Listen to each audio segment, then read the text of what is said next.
This video's made for adult collectors because we got a new show, hooray! So I had my buddies over for TFCon because, you know, like, you have your friends over for convention. That's why I sound like this. And I forgot that one of them was messing with my my Blocky's Megatron skeleton because I took the armor off. And they left it up in this pose, like he's groveling for help. And it's kind of funny. I'm going to leave it like this on the shelf. That's kind of, look, Bumblebee. That's kind of funny. So there is a new Transformers show out, and unlike the last one, it's on a service everyone has, YouTube. It's a free-to-watch YouTube series, which I think is good because Cyberverse was like that, and it got 3 full seasons and 2 movie-like specials, all for free, and I liked them. And I also liked the first 2 episodes of Cyberworld. The toys are starting to trickle out in places, and here we have a handful of them. This is Optimus, Megatron, Bumblebee, Galvatron, and Grimlock. And huge thanks to, I can't believe I'm saying this, huge thanks to Hasbro for sending these my way and letting me watch the first couple of episodes of the show early. I will link episode 1 below because they just released that to the public. They did send these to me for free, but they didn't ask for a video. I'm still making one, but all the opinions and views in this are my own, and full disclosure, this is not a paid sponsor either. They just sent these to me and I'm just gonna talk about them. Now, legal stuff out of the way, how are the toys? Well, okay, so I like 3 of them. I love one of them, and I really don't like one of them. And I mean, the start of a toy line is kind of always just like that. This isn't the full wave one. There are loads of other figures coming out that they did not send, but the ones I have, I think are a pretty good palette size for what's to come. Starting with the $10 US guys, I think these are very fun. From that, I got Optimus and Megatron. Optimus really just does look like a simplified Classics Prime. I like the colors. He's just that generic white, red, and blue. Obviously, if you've seen the show, you know that he needs more paint. But for a $10 kid's toy, I think this is alright. He is slightly taller than a core class, well, they all are, and he feels nice. I was kind of expecting these to feel like an Authentics figure, but no, the plastic and the joint tolerances are completely fine. Nothing is loose on any of these figures. I just really wish they had ball-jointed elbows. I know this is made for kids 6 to 11, but I think 6 to 11 kids would probably also like elbows. It does mean making an extra part, and for a $10 toy in today's money, what you get here is fine, but it would have made them feel a little bit more worth it if they came with elbows. That's like my biggest complaint. Granted, my 10-year-old cousin, when I get him a Generations or Studio Series figure, he just kind of bashes them around, so I guess no elbows make sense. I like the mono windshield though on Prime, and the head sculpt is very nice. Megatron is a bull, but like that works. I love the colors they pick, the gold, the dark blue, the dark gray, they go so well together. And he's incredibly clean with nothing annoying hanging off the back. He also comes with an axe. Prime didn't come with anything, but that's actually show accurate. Go watch the show. The axe coming with Megatron is cool, but it does kind of just feel like a lump of gray nothing. Then we jump to the $15 toys. These are not really worth $15 US to me personally. Bumblebee is cool because it's Bumblebee, but the proportions don't look as nice as Prime and Megatron, and his plastic also feels a tad different from the other two, but he does the transformation gimmick the best out of the bunch, but I will get to that later. His weapons are interesting, that's for sure. It's a mech tech style gimmick sans spring, but it kind of just turns from nothing into nothing, but the blades are on 5mm ports and pegs, so you can pretty much put them wherever you want on this figure, and I like that a lot. Galvatron looks nothing like Galvatron, but I like this design a lot. I think it's super cool with the dragon head and the new like actual head with the mustache and stuff. It looks very G1 Scourgy. He comes with a flamethrower, and the flames are 5mm pegs, so you can use them on other figures as blast effects. I love that. I will be doing that actually. And then we get to Grimlock. This is big, like leader class big, and I dig the design.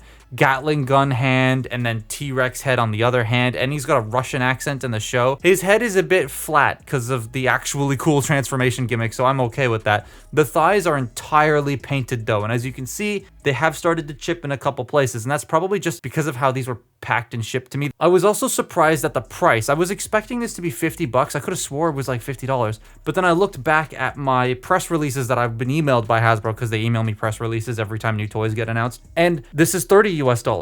I still think it could be a little cheaper, but like that's less than I thought it was going to be, so I'm content with that. So articulation is not the primary like focus of these toys, and therefore it shouldn't really be treated as such, but we're going to talk about articulation anyways because I do that. So before I do that quickly, I just wanted to point out something about these two. So Grimlock here, right? He's got his his spinning Gatling gun cannon with 5mm ports in each barrel. So each barrel is blast effect compatible, which is very, very cool. And then also Galvatron's weapon right here.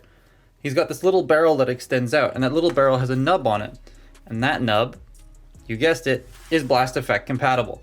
So that's really cool that these are blast effect compatible figures, and you have these, so you can take these off and you can like plug these into here, and on Bumblebee's weapons you can like plug things into here, I guess, if you really want to do that. So like these things, I like that. I like that integration.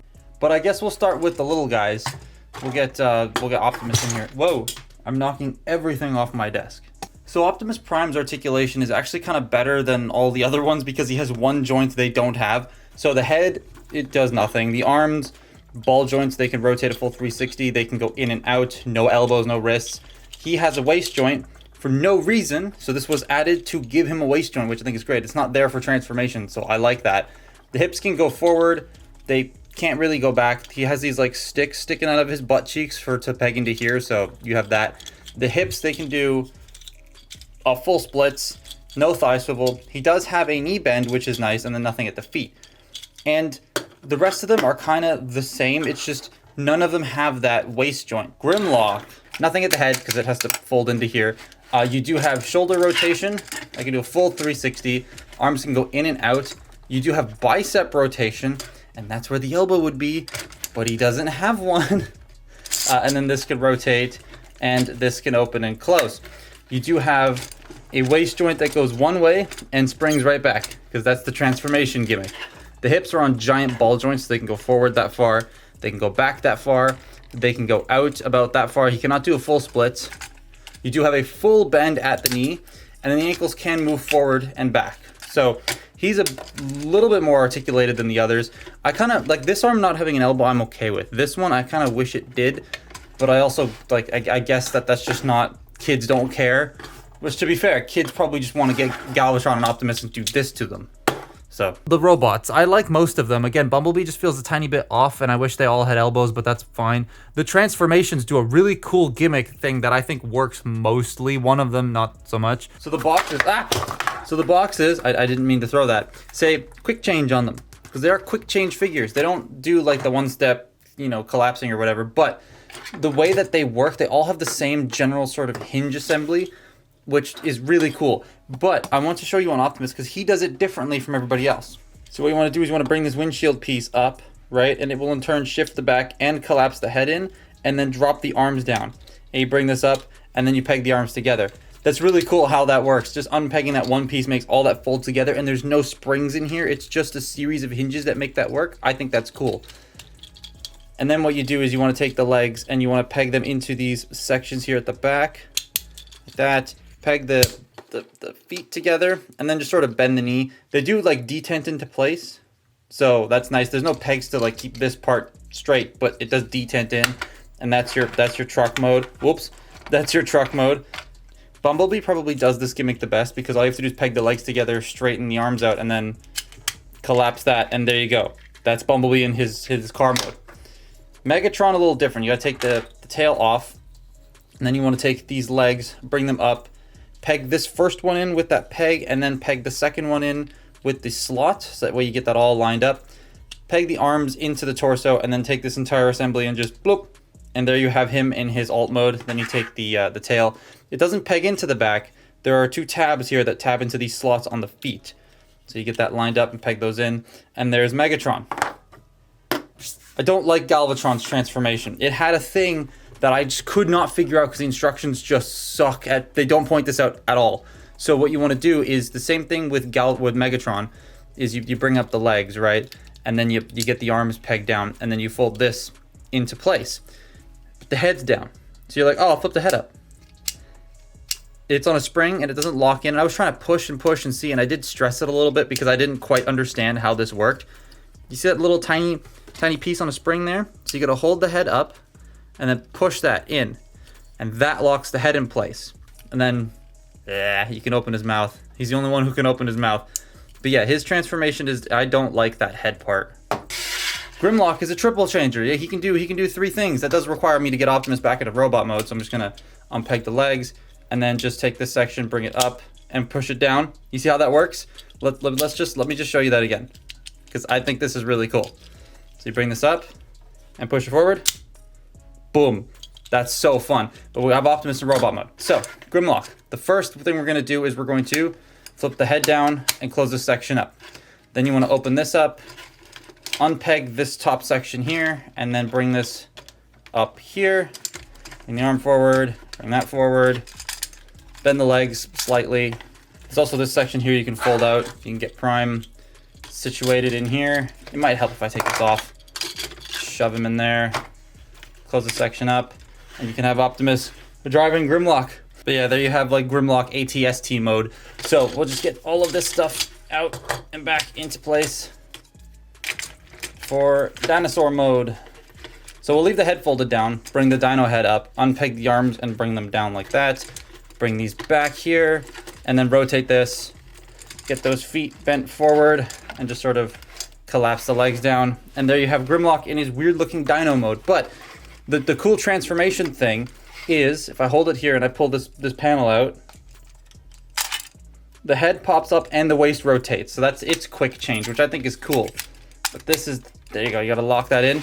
Now you got Grimlock, and then you can take Optimus Prime. You wanna extend this piece out, you can fold this up, and that will peg into Optimus Prime's back, and that will hold him into place. And there you can have Optimus riding Grimlock, which I think is quite funny. Alt modes are neat. Prime could use a bit more paint, that's for sure, but I like this truck, though the smokestack placement is weird. But the whole thing feels solid. Same can be said for Megatron. Well, for all of them really, but I'm talking about Megatron right now. I like the I like the bull mode. The hands, though, are just hanging out the front, which is not the greatest, but I like the bull head and all the horns hanging out. Like, you can't do anything, but he looks cool. Bumblebee is just a yellow car, and he's very chunky. One thing I wasn't expecting, though, was the windows being painted all around the figure, but they are. Some Generations figures don't have their back windshields painted. The weapons can just plug all over the place because he's got 4 5mm ports on him. Galvatron, though, that head thing is weird. I don't like how that works, and the alt mode is just so strange. I don't know what it's trying to be. I think it's like a dragon, but it just looks weird. Just like Megatron, his hands are sticking out. The weapons do the same as Bumblebee, but yeah, he's probably my least favorite. Grimlock is just a big old T-Rex. He looks really goofy because of the robot torso just being the same length in this mode as it was in the previous. I wish it could compress a little bit. But overall, though, I dig this toy line. I really like the Prime and the Megs. Bumblebee is pretty neat. Galvatron is and Grimlock is super cool. That's like 3.5 out of 5. I do want to try more of these, like Skybite and especially Scorponok, but he doesn't come out till August. I think the $10 price point for Optimus and Megatron is pretty good for today, like today's day and age. The $15 price I think is a bit much for the other two, and then $30 for Grimlock I think is a pretty good sweet spot. They should be trickling out to stores as the episode is coming out. Again, shout out to Hasbro for sending this my way, but that's been my look at Transformers Cyberworld Wave 1, or at least half of it. Follow me on Twitter and Instagram, and I'll see you next time. Bye-bye.